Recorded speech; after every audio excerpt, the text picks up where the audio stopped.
اللہ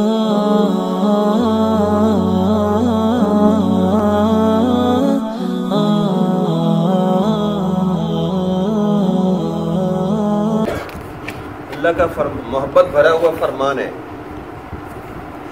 یا ایھا الانسان ما غرک بربک الکریم، اے انسان تجھے کس چیز نے اپنے کریم پیارے رب سے دھوکے میں ڈال دیا، معافی نہیں مانگتا، توبہ نہیں کرتا۔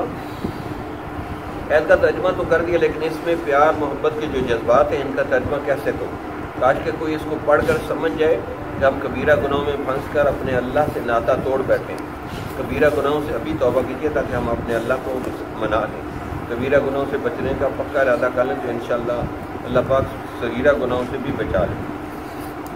کسی بزرگ کا قول ہے، گناہ کو چھوٹا نہ سمجھیں، یہ سوچیں کہ ہم کس پروردگار کی نافرمانی کر رہے ہیں۔ امام قیم کا قول ہے، گناہ تو گناہ ہے، خواہ چھوٹا ہو یا بڑا، ہر گناہ اللہ تعالیٰ کی نافرمانی، اور نافرمانی چھوٹی نہیں ہوا کرتی، اس لیے تمام صغیرہ و کبیرہ گناہوں سے بچنے کا دل میں عزم کر لے تاکہ نیک بن جائے۔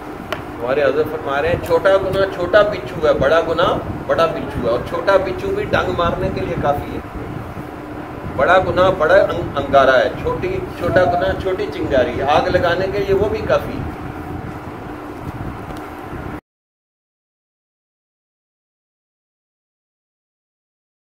جمال الوجود بذكر الإله وتصفو الحياة